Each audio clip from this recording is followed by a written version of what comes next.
Hey guys, RC here again, and today I'm going to be doing a review on the longly anticipated Apple Watch. So the Apple Watch is Apple's answer or Apple's take on the smartwatch. Now, I was going to do like a video on like something like the Moto 360 or another Android Wear smartwatch, but when I saw that the Apple Watch was announced at September, I thought I'd hold out. So today I'm going to be giving you my review on the Apple Watch. The Apple Watch, there's three different Apple Watches you can buy. There's the Apple Watch Sport, which ranges from $349 to $399, and then there's the Apple Watch, which ranges from $549 to $1,100. Then there is the Apple Watch Edition, which ranges from $10,000 to $17,000. I kid you not. But yeah. The Apple Watch Sport is made out of aluminum 7000 series and Ion X glass, which is the same glass used in the iPhone's display. The Apple Watch is made out of 316L stainless steel and features a sapphire crystal display. The Apple Watch Edition features 18 karat rose or yellow gold and also has a sapphire crystal display, which is probably why it's $10,000 to $17,000. It's jewelry, I mean, come on. Now, the watch I have here is a 42mm Apple Watch, which obviously has a 316L stainless steel case and the sapphire crystal display. I got mine with the Milanese loop, and yes, that means this watch is $700. Now, you may wonder why I didn't get the Sport. Well, I saw online that many people were complaining about the Ion X glass scratching very easily, so I thought I'd opt for the sapphire crystal since that is highly scratch-resistant material. And that stainless steel watch just looks much better than the Sport, to be honest. I don't like the colorful bands. If I do plan to get a Sport band, but I'm probably not going to get one of those colorful rainbow ones. They're just too cute. So now let's talk about the features of the watch. Internally, the Apple Watch is running Apple's S1 chipset. Now this is their new chipset for the Apple Watch. It's okay. I mean, I don't really know the clock speed of it, but it's the Apple Watch's chipset. That's it. Then it also features a Taptic engine, and this is what sends out the haptics for our haptic vibrations that you feel whenever you get like a notification or something. Now, I wouldn't say this is revolutionary. They're saying this is like some new engineering. It's like any other vibration. You can change the strength of it on your iPhone, the Apple Watch app, but it's basically just a vibration sensor. Yeah. Also internally, you'll see there's 8 gigs of storage, which is really cool because not a lot of smartwatches have that much storage. But Apple lets you designate about 6 gigs of that storage for music, so you can load your music on and to listen to that music on your running or jogging or cycling. All you need is a Bluetooth headset or Bluetooth headphones, and you can listen to music on your watch. It's pretty cool. Another feature you'll see is that it has an OLED display. Now, this is really cool because this is probably Apple's first ever OLED display in a device. Although it's small, this is an OLED display, and that is an organic LED display, and it's a really good display. I mean, yeah, it is. Then if you look on the right side of the watch, I'm on my left wrist, so I guess it's probably it's also your right side. On the right of the watch, you'll see that there's the digital crown.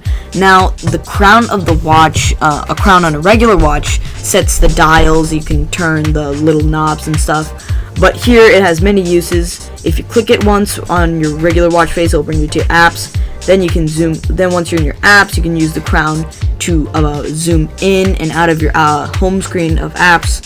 And if you have like a cool watch face, like I got the astronomy watch face here, you can use it to like zoom in and out or change the planet stuff. It depends on your watch face. But then what you also notice is that there's like a power button on the side here. Yes, it is a power button. It can be, if you hold it, you can use it to like restart the watch, shut down the watch. You can use it to get out of power reserve mode, which is kind of annoying. It takes a while to like reboot. It takes a really long time to start up and start down. But if you click it once, it'll bring you your friends list, and here you have to use the digital crown or your finger to highlight over all your friends. You can choose what friends are in your little friend circle via the app. You can add contacts there. You can change, I believe there's a way to change the colors if you want. But here, once you can do that, you can click on a contact and you can like send them a message or try to call them if you are connected to your phone. That you got to keep that in mind. Then if you look at the back of the watch, you'll see there is an array of 4 different sensors. 2 of those sensors are used to measure your heart rate, and the heart rate sensor on this I've read is very accurate. Some guy tested it with a hospital heart rate meter, and the results were very much the same. So it tracks your heart rate even when you don't know it, so that it'll tell you, okay, an hour ago your heart rate was 98 beats per minute, 92, 72. It will tell you how your heart rate was throughout the day. It will automatically scan it. Yeah, the other 2 sensors on it track blood oxygen or blood pressure, I believe, but those sensors are not active right now, mainly because Apple doesn't want to set regulations with the FDA right now, and they don't want to get into that right now. So I have used the watch for 2 weeks, and my day goes like this. I wake up at about 7:30 and I go to school, and I come back at about 2:30, so I guess it's like 6 hours. And charge, what I like about it is I like the design. Design of the watch is very good. Some guy in TechCrunch was comparing it to the Resonance Type 3, which is a watch. It's like a really expensive one, $25,000 or $24,000, and it has this like pillowy design similar to this. And I will admit, this watch looks damn nice. Even compared to the Moto 360, which is a good looking watch, this is a really good looking smartwatch. Like it's really not good looking compared to even the Pebble. A lot of overall, this is probably one of the best looking smartwatches you can buy. I also like the display on it. This is probably the best display you'll ever see in a smartwatch. I've seen the Moto 360. I've tried that out. I've tried out the Pebble. I've tried out the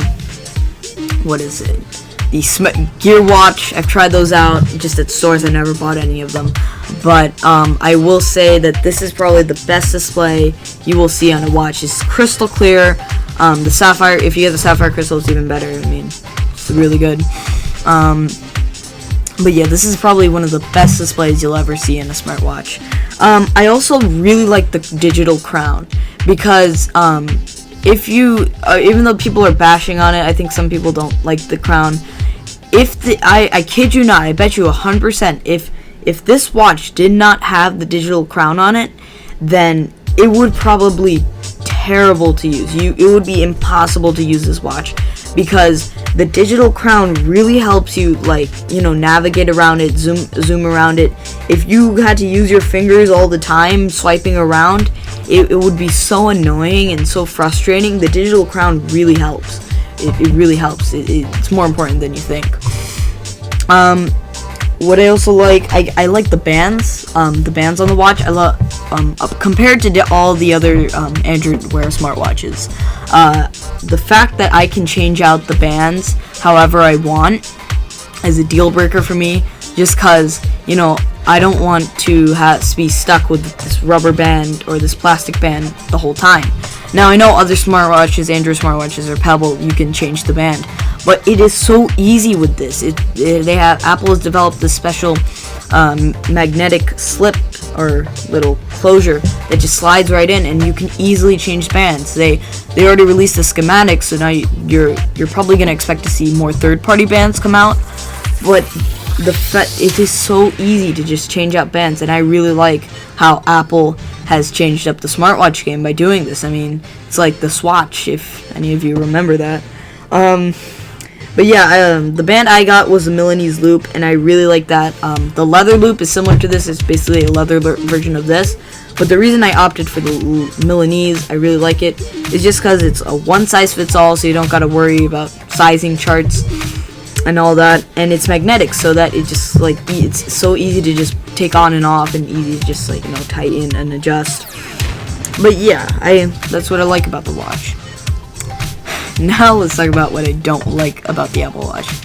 I don't like charge. As I mentioned, I wake up at like 7. I go to school at like 7:30, come back at like 2:30, and or no, 3 o'clock. 2:30, 3 o'clock. It ends somewhere there.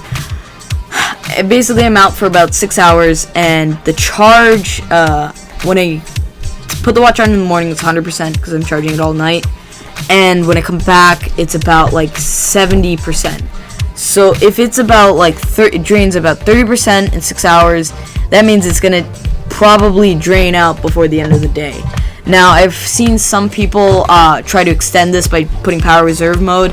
Power reserve mode is so annoying because once you put it in power reserve mode, it is like impossible to get out. You have to like reboot the watch, and that takes such a long time. It's really annoying. Power reserve mode is just, it saves battery, but it is just really annoying because all it does is it just displays the time, and it's just not fun. It's not fun. But yeah, battery life on the watch is not too amazing, and I'm not. It needs issues. it needs help. Another thing I don't like about the watch is the operating system. Now, Apple Watch OS it's an okay OS. I mean, I wouldn't say Android Wear is better. I don't really have a lot of experience with Android Wear, but all of these smartwatch OSs are, you got to keep in mind, they are all brand new, and that they are not awesome right now. I mean, I don't like how that a lot of these apps, even the standalone apps, rely on the iPhone to work. Now, because, you know, it's like, I feel as though the watch was made as like a phone away from your phone, so that you could, if you don't have your phone on you, you can look at your watch.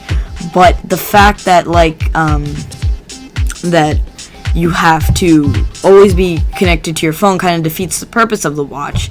And so I hope Apple can improve on this in probably like the second gen or in updates, just to have better long range connectivity between the phone and the watch.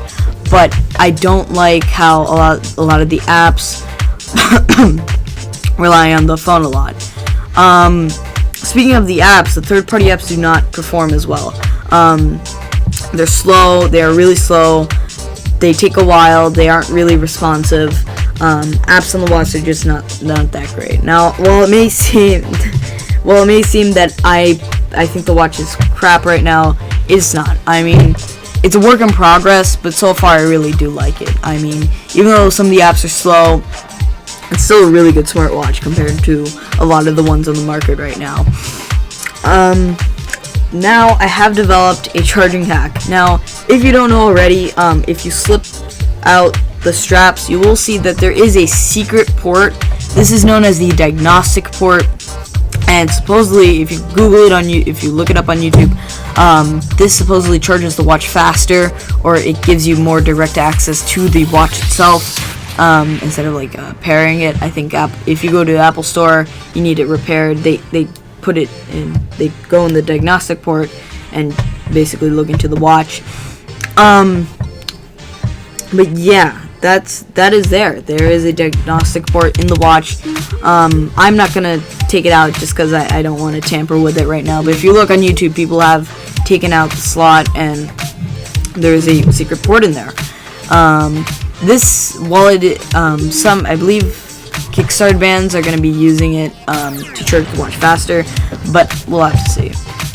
So the power brick you get with the watch is like an 8 watt, 10 watt brick, and it's not that big. It doesn't have a lot of kilowatts in it. So I took an iPad power brick and hooked up the Apple Watch cable into that, and what I did was, it charges much faster. It charges so much faster than the power brick you get. So that's what I would recommend. If you don't like how it drains the battery, if you want to charge it nice and fast, just get an iPad power brick and it should work.